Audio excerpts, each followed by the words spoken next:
नमस्कार दोस्तों, स्वागत है आप सभी का आपके अपने YouTube चैनल अमिताज क्लासेज में। मेरा नाम है अमित और हाजिर हूँ आप सभी के सामने लेके एक बेहद इंपॉर्टेंट टॉपिक जो कि संबंधित होगा IBPS RRB PO और क्लर्क के मेंस एग्ज़ाम से।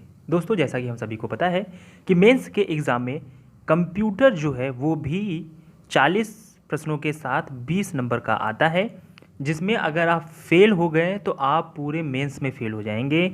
और आपको बता दें कि ये भी आपका स्कोर बूस्ट करवाता है। कैसे? सपोज दैट आपने 10 नंबर प्राप्त किए हैं और वहीं किसी ने 15 नंबर प्राप्त किए हैं, तो जाहिर सी बात है कि वो आपसे 5 नंबर ज़्यादा है और उसके होने के चांसेस बहुत ज़्यादा हो जाते हैं कंपैरिजन टू आपके। तो चलिए डिस्कस कर लेते हैं इस टॉपिक में कि हमारा जो कंप्यूटर है उसका सिलेबस क्या है, ताकि आगे हम इसी के अकॉर्डिंग आपको वीडियो दे सकें और आप उसी के अकॉर्डिंग पढ़ाई कर सकें। तो चलिए वीडियो को शुरू करते हैं और देखते हैं कि सिलेबस में क्या क्या चीज़ें हमें पढ़नी है। ये PDF दोस्तों आपको हमारे टेलीग्राम चैनल पे मिल जाएगी, जिसका लिंक मैं डिस्क्रिप्शन में डाल दूंगा। तो चलिए देख लेते हैं कि सिलेबस क्या क्या है। पहला जो टॉपिक आपको कंप्लीट करना है वो है history of computers and generation. ठीक है, कंप्यूटर की हिस्ट्री क्या रही है और उसके कौन से जनरेशन में क्या क्या चीज़ें यूज हुई हैं, इसके बारे में भी हमें डिस्कस करना है। ठीक है, तो जनरेशन में जैसे कि फर्स्ट जनरेशन में क्या यूज हुआ था, वैक्यूम ट्यूब किस जनरेशन में आया था, VLSI किस जनरेशन में आया था, तो ऐसे करके क्वेश्चंस एग्जाम में डायरेक्ट पुट किए जाते हैं। तो आपको इन सभी प्रश्नों को हल करने के लिए आपको ये चैप्टर कंप्लीट करना ही पड़ेगा। तो हम इसके बारे में भी डिस्कस करेंगे। और दोस्तों, हम आप सभी को बता दें कि एग्ज़ाम से पहले मुश्किल से हम आपको 3 या 4 तारीख तक एक कंप्यूटर का कैप्सूल प्रोवाइड करेंगे, जो कि टोटली रिटन बाय मी होगा और वो बहुत ही इंपॉर्टेंट होगा अगर आप RRB के एग्ज़ाम की फोकस कर रहे हैं तो। ठीक है, अगला क्या टॉपिक है आपका? अगला टॉपिक है टाइप्स ऑफ कंप्यूटर्स पढ़ने। ठीक है, analog computer, hybrid computer, super computer, mainframe computer, ये सब क्या होते हैं, ये सब चीज़ें भी आपको पढ़नी पड़ेंगी। फिर उसके बाद हम बात करेंगे मेमोरी में। डायरेक्ट क्वेश्चन यहाँ से 1 नंबर का आता है कि एक TB बराबर कितने KB। ठीक है, याद रखिएगा मैं यहाँ पे KB पूछ रहा हूँ, ना कि GB पूछ रहा हूँ, ना कि MB पूछ रहा हूँ। तो ये काफ़ी बड़ी कैलकुलेशन हो जाती है, लेकिन इसको कैसे निकालेंगे हम इन सब चीज़ों के बारे में भी डिस्कस करेंगे जब हम आपको मेमोरी वाला चैप्टर कंप्लीट करवाएंगे। उसके बाद क्या करना है आपको? उसके बाद आपको पढ़ना है दोस्तों इंटरनेट। ठीक है, यहाँ से 1 से 2 प्रश्न आराम से पूछे जाते हैं इंटरनेट से, कि इंटरनेट पे कोई वेबसाइट है, उसका होम पेज क्या होता है, उसमें URL क्या होता है, ऐसे करके इंटरनेट से बहुत से सारे क्वेश्चंस पुटअप होते हैं। अगला जो है वो है MS ऑफिस सूट। ठीक है, यहाँ से काफ़ी ज़्यादा क्वेश्चंस निकल के आते हैं दोस्तों।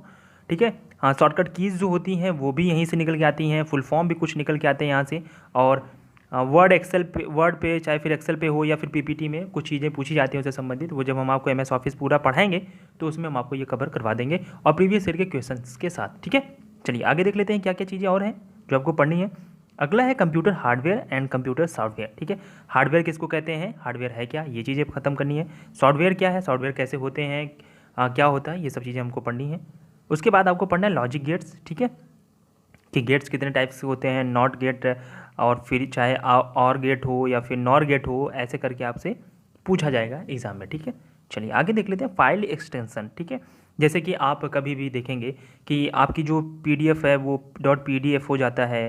ठीक है, MS वर्ड पे है तो उसका डॉट एक्सटेंशन कुछ अलग रहता है, JPEG हो जाता है। तो ये सब कहाँ यूज होते हैं, ये किस इमेज का क्या होता है एक्सटेंशन, तो ये सब चीज़ें आपको पढ़नी पड़ेंगी, बहुत ज़्यादा कठिन नहीं है, ये एक बार देखेंगे तो आपको याद हो जाएगा। ठीक है, चलिए आगे क्या है, स्टोरेज यूनिट्स। ठीक है, उसको भी पढ़ना है हमें। Basics of database management system यानी कि DBMS। ठीक, ये हमें पढ़ना है। कंप्यूटर लैंग्वेज पढ़नी है कि हाई लेवल लैंग्वेज क्या होती हैं, लो लेवल लैंग्वेज क्या होती हैं। और लैंग्वेज में आपको ये भी चीज़ें पढ़नी पड़ेंगी कि कंपाइलर किसको कहते हैं, किसी भी फाइल को छोटा करना है तो क्या करना होता है, ये सब चीज़ें हम पढ़ेंगे यहाँ पे कंप्यूटर लैंग्वेज में। ठीक है, उसके बाद दोस्तों ऑपरेटिंग सिस्टम एंड फंक्शन, ये भी हमें कंप्लीट करना होगा। ठीक है, ऑपरेटिंग सिस्टम से भी 1 से 2 प्रश्न आराम से एग्जाम में पूछे जाते हैं। उसके बाद आपसे नंबर सिस्टम से पूछा जाएगा कि हेक्साडेसिमल नंबर सिस्टम क्या होता है। ठीक है, डेका क्या होता है। ठीक, इस टाइप के प्रश्न आपसे पूछे जाएंगे, इनके कन्वर्जन भी पूछे जाते हैं। ठीक है, तो यहाँ पे नंबर सिस्टम एंड कन्वर्जन। ठीक है, तो आपसे ये एग्जाम में पूछा जाएगा। आगे क्या है, शॉर्टकट कीज़ हमने आपको बता ही रखा है कि shortcut keys MS office, excel और वर्ड, PPT, इन सब चीज़ों से पूछा जाता है। इंटरनेट हमने देख लिया। एब्रीविएशन सबसे ज़्यादा इंपॉर्टेंट है, 2 से 3 या हो सकता है कि मैक्सिमम 5 प्रश्न तक भी जा सकता है जहाँ पे आपको एब्रीविएशंस पढ़ने होंगे। ठीक है, एब्रीविएशन में क्या पढ़ना है, जैसे कि HTML का फुल फॉर्म क्या होता है। ठीक है, HTML का फुल फॉर्म क्या होता है, इस टाइप का। उसके साथ साथ आपको दोस्तों बता दूं कि कंप्यूटर में भी एक ATM होता है, उसका फुल फॉर्म क्या होता है, ऐसे टाइप के बहुत सारे फुल फॉर्म्स हैं। हम आपको एक बार पीडी सारा फुल फॉर्म ख़त्म करवा देंगे, उसके बाहर का नहीं आएगा। आ गया तो वो थोड़ा सा अलग होगा, लेकिन हाँ अभी तक के जो अनुभव रहे हैं, जो चीज़ें रही हैं, एब्रीविएशन उसके बाहर से नहीं आएगा। ठीक है, चलिए आगे बात करते हैं। कंप्यूटर नेटवर्क एंड टेपोलॉजी, लैन क्या होता है, मैन क्या होता है, ठीक है, वैन क्या होता है, और स्टार टोपोलॉजी क्या होता है, इन सब चीज़ों के बारे में हम डिस्कस करेंगे। ठीक, चलिए आगे देख लेते हैं। Computer virus and types, computer virus क्या होता है और इसके कितने प्रकार होते हैं, इन सब चीज़ों के बारे में हमें डिस्कस करना है और आपको पढ़ना भी है। मिसलेनियस की बात करें तो यहाँ पे हम कुछ ऐसे वर्ड्स भी पढ़ेंगे जो कंप्यूटर में कॉमनली यूज होते हैं, तो वो भी आपको यहाँ सब करा दिया जाएगा। तो टोटली आपको करना क्या है कि हमारे चैनल को सब्सक्राइब करना है, ठीक है, बेल आइकन पर प्रेस कर लीजिएगा ताकि जब भी कोई ऐसे वीडियोस अपलोड करें तो उसका नोटिफिकेशन आप तक पहुँच सके। तो आपको हम यहाँ पे क्या क्या चीज़ें करवा रहे हैं, आप सभी को पता है कि हम आपको हिंदी के वीडियोज़ प्रोवाइड कर रहे हैं, ठीक है, और उसके साथ साथ हम आपको कंप्यूटर के वीडियोज़ भी प्रोवाइड करेंगे, और उसके साथ साथ बैंकिंग अवेयरनेस, स्टैटिक अवेयरनेस और करंट अफेयर की वीडियो भी अगर आप लोग चाहेंगे तो आपको मिलती रहेगी। तो यहाँ पे मेरा जो टारगेट है वो है ये कि 100 नंबर में से आपके हम कम से कम 70 नंबर यहाँ से क्लियर करवा दें कि हाँ 70 नंबर आपका कहीं नहीं गया है, ताकि फिर आप रीजनिंग और क्वांट को मिला के अगर 40 नंबर भी ला लें तो आपका मेंस क्वालिफाई हो सके। ठीक है, तो यहाँ पे इन्हीं सब चीज़ों के बारे में चर्चा करेंगे हम। आई होप आपको ये वीडियो अच्छे लग रहे हैं, तो वीडियो अच्छा लग रहे हैं तो प्लीज़ लाइक करिएगा, अपने दोस्तों से शेयर कर दीजिएगा। ठीक है, तो इस वीडियो में इतनी बात करेंगे। वीडियो में आपका बहुत बहुत शुक्रिया, धन्यवाद।